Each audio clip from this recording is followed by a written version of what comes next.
डॉलरेर বিনিময়ে मूल्य पद्धति क्रोलिंग पेग।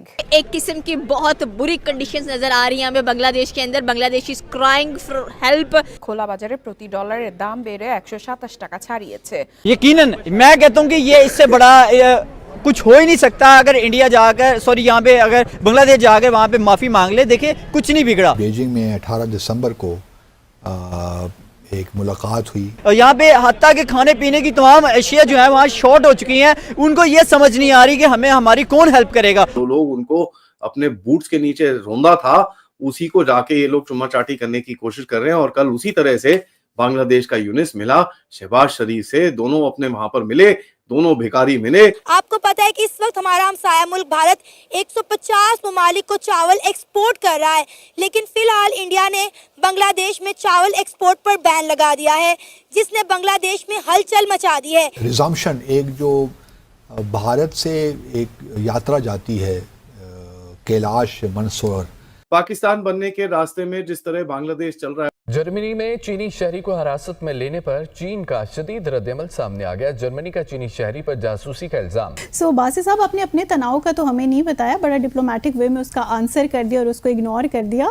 आपने बात की कि पाकिस्तान उनकी हेल्प करेगा। पाकिस्तान खुद लोगों से हेल्प मांग रहा है कि मुझे बताइएगा कि पाकिस्तान को तो खुद हेल्प की ज़रूरत है इस टाइम।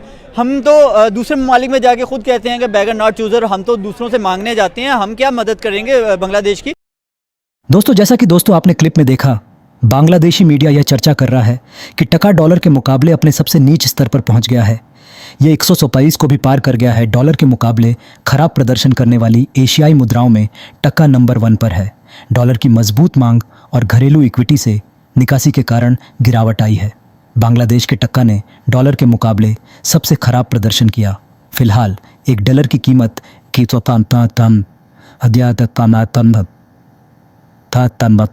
उक्तचायद के ऊपर चली गई है। भारत से रिश्ते खत्म करने के बाद टका लगातार गिर रहा है। अब इसकी गिरावट बहुत तेज़ हो गई है। बांग्लादेश में एक तरह से डॉलर खत्म हो गए हैं। इसी वजह से भारतीय कंपनियां बांग्लादेश को कोई सामान सप्लाई नहीं करें, क्योंकि बांग्लादेश में अब लेटर ऑन ऑफ क्रेडिट की कोई औकात नहीं रही और इस पर कोई विश्वास नहीं करता। तो चलिए दोस्तों, इस खबर पर आगे पाकिस्तानी मीडिया का रिएक्शन देखते हैं और चैनल को लाइक और सब्सक्राइब करना मत भूलिएगा। एक किस्म की बहुत बुरी कंडीशंस नजर आ रही हैं हमें बांग्लादेश के अंदर। Bangladesh is crying for help and probably अगर देखा जाए तो भाई ये कह रहे हैं कि पाकिस्तान बहुत जल्द बांग्लादेश की हेल्प करने वाला है। भारत ने आपकी कितनी मदद की है, वहाँ पे नमक हरामी किया, आप क्या पाकिस्तान के साथ भी करने वाले हैं ये लोग? आपने बात की कि पाकिस्तान उनकी हेल्प करेगा। पाकिस्तान खुद लोगों से हेल्प मांग रहा है कि मुझे बताइएगा कि पाकिस्तान को तो खुद हेल्प की ज़रूरत है इस टाइम।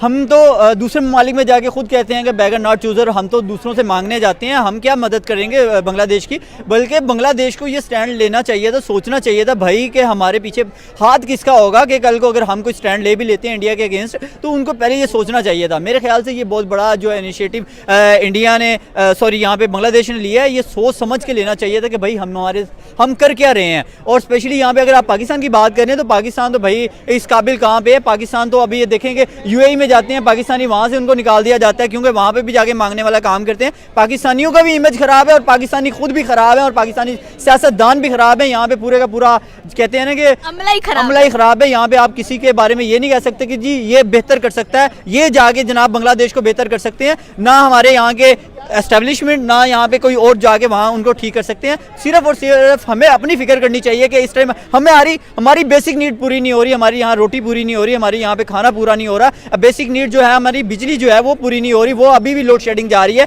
जबकि सर्दियाँ हैं और हम अंदाज़ा लगाएंगे हर चीज़ महंगी है। आप बात करें यहाँ पे बांग्लादेश की अगर, तो मेरे ख्याल से बांग्लादेश को खुद स्टैंड लेना चाहिए कि भाई वो इस टाइम उन्हें क्या करना चाहिए, क्या नहीं करना चाहिए।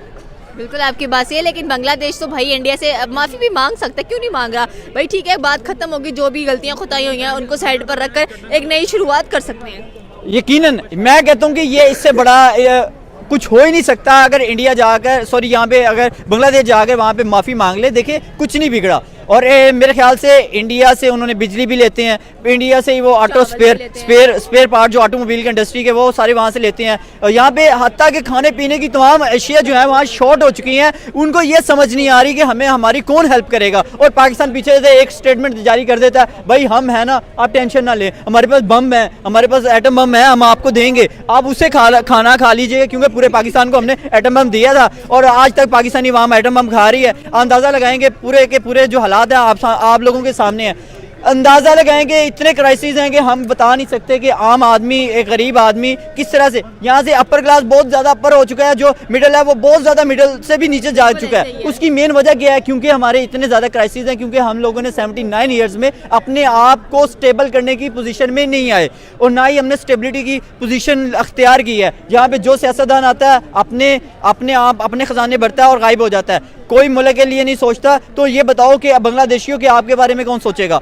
आप अपने बारे में खुद सोचें। ये लोग जो आपको हिलाशेरी दे रहे हैं, आपको ये कह रहे हैं, आपको पीछे से जनाब पूरा बैकअप दे रहे हैं कि जनाब हम है ना, वो लोग एक मिनट से पहले दुमदुमा के भाग जाएंगे। 93,000 हमारे जो सरेंडर हुए थे वो कैसे हुए थे आपको भी पता है कि वो कारगिल की बात है। तो यहाँ पे भी आप लोग जब पाकिस्तान से उम्मीदें रख रहे हैं तो यकीन करेंगे फिर से आपको सरेंडर करना पड़ेगा। आप पाकिस्तान से तवक्कुआत ना रखें, क्योंकि पाकिस्तान अपने पैरों पे खड़ा नहीं हो पाया, पाकिस्तान खुद रो रहा है। आप बांग्लादेश वालों, आपको किसी भी सूरत में पाकिस्तान से मदद नहीं मांगनी चाहिए, आपको अभी भी टाइम है। आप इंडिया से माफ़ी मांगो, इंडिया से। और इंडिया भाई इस टाइम दुनिया की तीसरी बड़ी इकोनॉमी बनने की जंग में पहुँच चुका हुआ है, बड़े तीसरा मुल्क बन चुका है, अपने आप को इतना डेवलप कर चुका है, इकोनॉमिकली तौर पर इतना स्ट्रॉन्ग कर चुका है।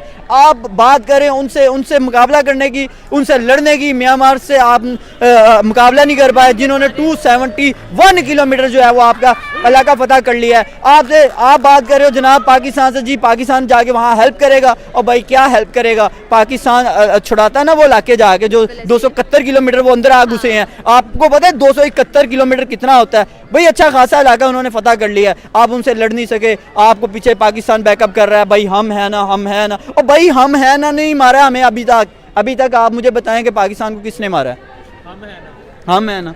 बात करेंगे बांग्लादेश और इंडिया के ताल्लुकात पर। अगर इंडिया की बात की जाए तो इंडिया हर एक चीज़ का बायकॉट करता हुआ दिखाई दे रहा है बांग्लादेश के साथ, चाहे इलेक्ट्रिसिटी की बात कर लें, राइस की बात कर लें, या वैसे कुछ कह लें कि जो चीज़ें डेली मरा की ज़रूरियात की हैं उनसे भी बायकॉट करता हुआ दिखाई दे रहा है। म्यांमार उनका साथ अच्छा खासा दे रहा है। सेकेंडली अगर देखा जाए तो रिसेंटली एक नरेंद्र मोदी जी ने ट्वीट भी किया था जिसमें बांग्लादेश की काफ़ी जल्दी दिखाई दी थी। एंड सेकेंडली अगर देखा जाए तो स्टेटमेंट आया है कि हम बांग्लादेश को 15 मिनट्स के अंदर वाइप आउट कर सकते हैं, खत्म कर सकते हैं। सर क्या कहना चाहते हैं कि बांग्लादेश के साथ इंडिया की अच्छी दोस्ती थी जब शेख हसीना वाजिद थी, लेकिन अब बांग्लादेश टोटली डिस्ट्रॉय होता हुआ दिखाई दे रहा है एंड मोहम्मद यूनुस कुछ भी नहीं कर पा रहे। ब्रेक से पहले हमने बासी साहब से एक सवाल किया था जिसका शदीद अच्छी सी डिप्लोमेसी का मुजाहिरा करते हुए वो हमारा सवाल तो गोल कर गए। सो बासी साहब आपने अपने तनाव का तो हमें नहीं बताया, बड़ा डिप्लोमेटिक वे में उसका आंसर कर दिया और उसको इग्नोर कर दिया।